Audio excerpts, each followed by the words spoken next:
Good afternoon, ladies and gentlemen. I'm Micheline and my presentation today is on mandatory counseling for law enforcement involved in violent shootings. PTSD is post-traumatic stress disorder, which can be caused by any terrifying ordeal. It doesn't have to be done to the officer. It can be done to his partner, or he can just witness it being done. For example, a shooting, killing, or even sometimes they're on-foot chases. The symptoms of PTSD can be physical, emotional, and mental.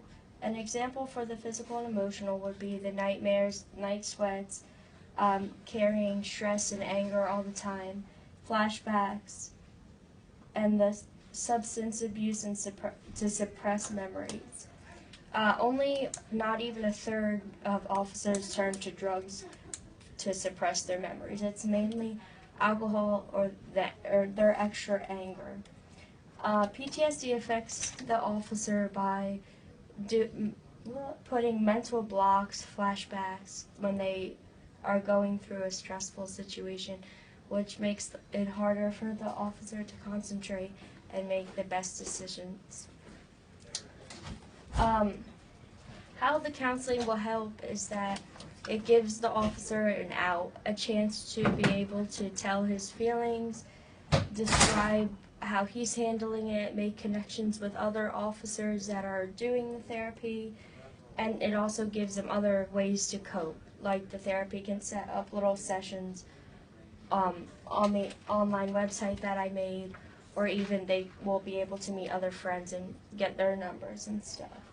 When I contacted Dr. Karen DiBernardo, who specializes in our Dover police office doing their PTSD officers, she told me that the officers agree that mandatory counseling is a good idea because most of the time when they sign up for counseling, they feel as if they're being ostracized by teammates or not manly enough to perform their jobs. So the officers said that if it's mandatory, they can't really be judged for it, that they'll just be held reliable to go.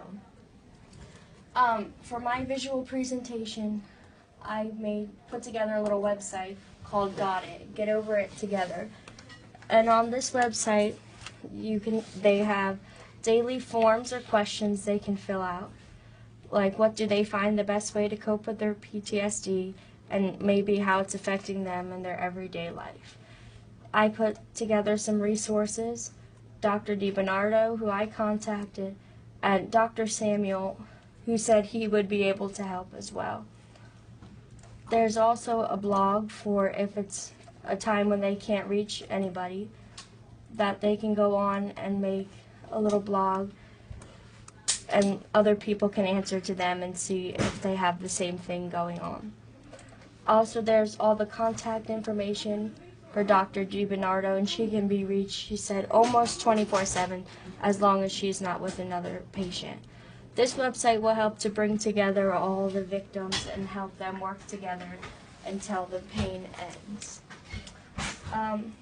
In conclusion, I think that mandatory counseling is a good idea because it will help the officer see that there is a way out and a healthy way out. Thank you for your time.